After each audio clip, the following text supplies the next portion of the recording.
Donc, bonjour à tous.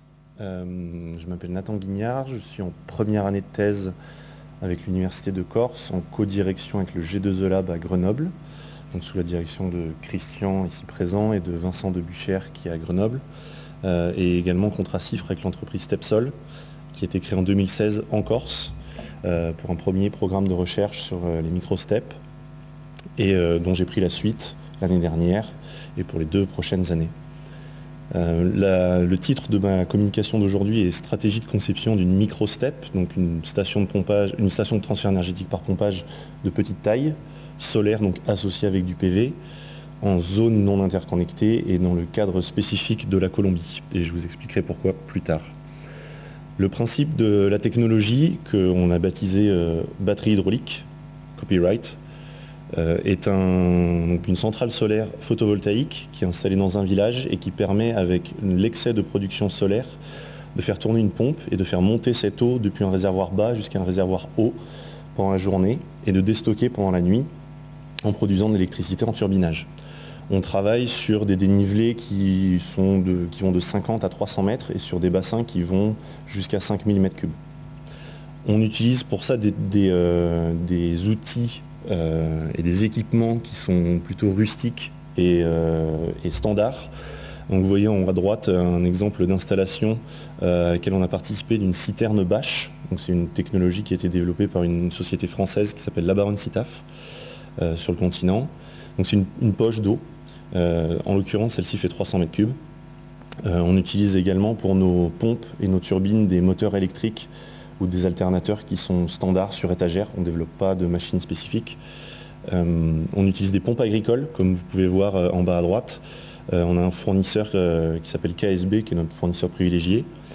Et on se limite également à de la tuyauterie plastique. Donc, quand on va sur des dénivelés qui sont au-delà de 250 mètres, on est obligé de passer sur des tuyauteries qui sont beaucoup plus résistantes à la pression.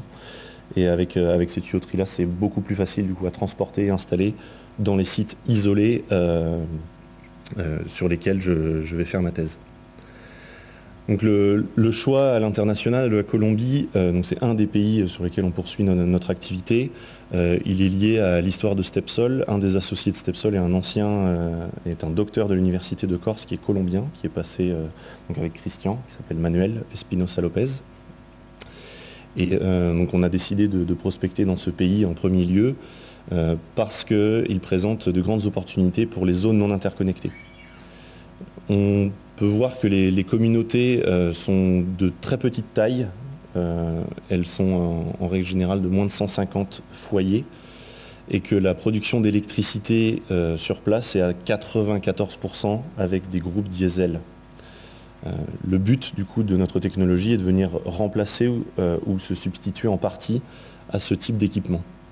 On peut voir qu'il y a encore donc près d'un demi-million de foyers qui n'ont pas du tout accès à l'électricité et que ces ZNI, donc, qui sont situés dans les 4 zones que vous voyez ici, représentent près de 250 000 foyers.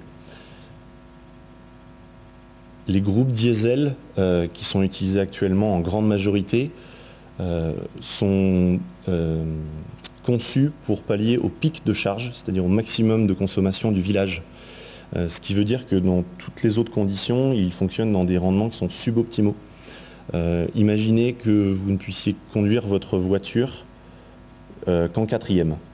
Vous allez avoir une consommation qui va être extrêmement forte et du coup des rendements qui vont être terribles. On peut voir à droite également une étude que l'on a faite sur différents profils de charge de village. Donc en haut, un village de petite taille avec un pic de charge à peu près 20 kW de puissance sur à peu près 4 heures d'électricité. Donc c'est vraiment les 4 seules heures d'électricité auxquelles ils ont droit là-bas. Et l'autre exemple, c'est un village un peu plus grand sur lequel on a presque 12 heures d'électricité. Des études statistiques, donc on a eu accès à des données publiques du gouvernement colombien sur ces zones non interconnectées, nous montre qu'il y a un village sur 2 qui est équipé d'un groupe diesel, enfin une puissance installée en diesel qui est de moins de 40 kW et la moyenne est de 150 kW. Donc 150 kW, ça fait un moteur de 200 chevaux, 200 chevaux vapeur, pour vous donner un ordre d'idée.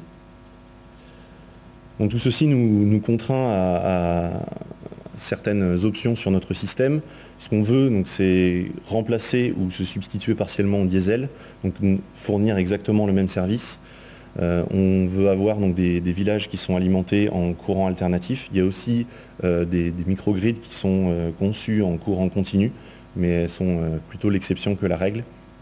On est face aussi à des zones qui sont très pauvres économiquement, des gens qui n'ont pas d'expertise pour venir réparer ce type d'installation. Donc plus on complexifie le système et plus ça va être difficile. Donc ce qu'on veut, c'est utiliser vraiment, comme je vous avais dit, des équipements rustiques, robustes, et qui puissent résister à des conditions climatiques d'humidité, de chaleur qui soient importantes. J'ai aussi décidé de me limiter à une seule machine électrique et une seule pompe turbine, c'est-à-dire que sur la conduite qui relie les deux réservoirs, on va n'utiliser qu'une seule pompe qui pourrait être utilisée en mode inverse, c'est-à-dire en mode turbine, avec une seule machine électrique qui fera moteur et générateur. Donc, toute la difficulté, c'est d'adapter ce système de pompage et de turbinage à la production solaire présente sur site. Donc, la théorie nous donne cette magnifique courbe avec un maximum de production à midi, ou en tout cas au point le plus haut du soleil. Dans la réalité, c'est un peu moins drôle. On voit que sur un jour qui est nuageux ou même pluvieux, on a des variations de production qui sont importantes, et il nous faut pour cela que notre système de pompage et de turbinage puisse s'adapter à ces variations de production, puisqu'il n'y a que notre centrale solaire qui peut alimenter nos pompes. Comme on n'est pas connecté au réseau, il n'y a pas de backup, il n'y a pas de deuxième système de production. Donc pour ça, je vais vous donner quelques exemples de pompage. Ici, on voit une pompe centrifuge, donc c'est le type de pompe qui est utilisé en mode réversible.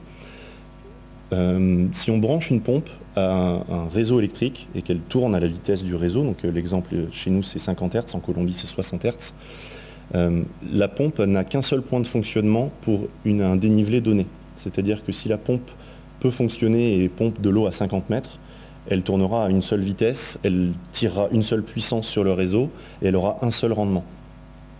C'est extrêmement peu flexible, et donc pour cela il nous faut utiliser de petits subterfuges pour pouvoir adapter la puissance qui est tirée par notre pompe ou ce qui est produit par la turbine pour alimenter le village.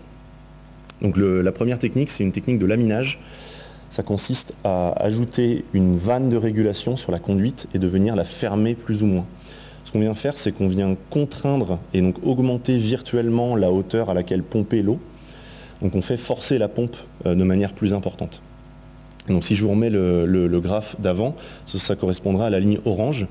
On fait monter l'eau virtuellement plus haut, et donc on demande à la pompe de réduire son débit, et ce qui a pour conséquence, pour ce type de pompe, on peut voir sur la courbe de puissance, de tirer moins de puissance. On a aussi la conséquence d'avoir un rendement moins important. Comme c'est un réglage qui est purement mécanique, en fait, on vient juste la faire forcer plus, ce qui demande à la pompe d'être capable de pouvoir forcer à des hauteurs plus importantes, donc ce qui entraîne des problématiques de surdimensionnement de la pompe. Un avantage, c'est que ça présente très peu d'électronique, et juste une commande de vanne à faire pour ceci. Une deuxième option est de varier la vitesse. Donc je vous avais dit que si vous branchez votre pompe sur le réseau, elle va tourner à 50 Hz ou à la vitesse du réseau, au moins multiple de cette vitesse-là. On peut faire varier cette fréquence grâce à un variateur de vitesse, un variateur de fréquence qui prend donc un courant électrique alternatif à une fréquence donnée et qui convertit à une autre fréquence. Ça permet de faire tourner le moteur à une autre vitesse et donc de générer plusieurs courbes que vous voyez ici. Et donc pour un dénivelé donné, ça nous permet de fonctionner à plusieurs puissances différentes et également de suivre le rendement maximum en tout point. Alors ça c'est très intéressant parce qu'on fait toujours fonctionner la pompe et on fait monter le maximum d'eau avec l'énergie qu'on tire. Le souci c'est que c'est un convertisseur électronique physique qui est cher et on doute encore de la fiabilité dans des sites qui sont isolés, et c'est quelque chose qui est difficilement réparable parce que contrairement à la vanne que je vous avais présentée avant, c'est beaucoup plus complexe. Donc pour alimenter nos pompes, on considère différents types de moteurs électriques. Donc ici, je vous ai mis un organe en haut à gauche qui est commun à tous les moteurs électriques, qui sont les bobinages au stator. Ce sont des bobines, des enroulements de bobines qui sont fixes. Et pour les différents types de moteurs que l'on vient utiliser, on a différents types de rotors, donc c'est la partie qui tourne sur le moteur. On commence en haut à droite avec un rotor inductif, donc c'est des barres de métal. Et donc, ce qui se passe physiquement dans le moteur, c'est que les courants électriques qui passent dans les bobinages stator viennent induire un champ magnétique dans les barres de métal et font tourner ce moteur. La conséquence, c'est qu'il y a des courants forts qui passent dans ces barres de métal. Donc il y a des courants forts au démarrage. Ça, c'est un type de moteur qu'on appelle le moteur asynchrone. Un autre type de moteur, c'est les moteurs à rotor bobiné, qui sont des moteurs synchrones, donc qui tournent à la fréquence du réseau. Eux aussi ont des bobinages, donc c'est-à-dire des fils de cuivre qui s'enroulent au rotor et qui doivent être alimentés avec un courant continu. C'est pour ça qu'on voit deux petites bagues avec des contacteurs sur le moteur. Et enfin, en bas à droite, le moteur à réluctance variable. Donc lui qui prend en fait, c'est un type de moteur qui est extrêmement nouveau, utilisé dans des voitures électriques comme certaines Tesla, la modèle 3 il me semble. Et donc c'est aussi un moteur synchrone et qui a un modèle complexe de variation du champ magnétique et du flux magnétique à travers les formes complexes que vous voyez sur le rotor. Donc ces fameuses encoches que vous voyez au centre du moteur.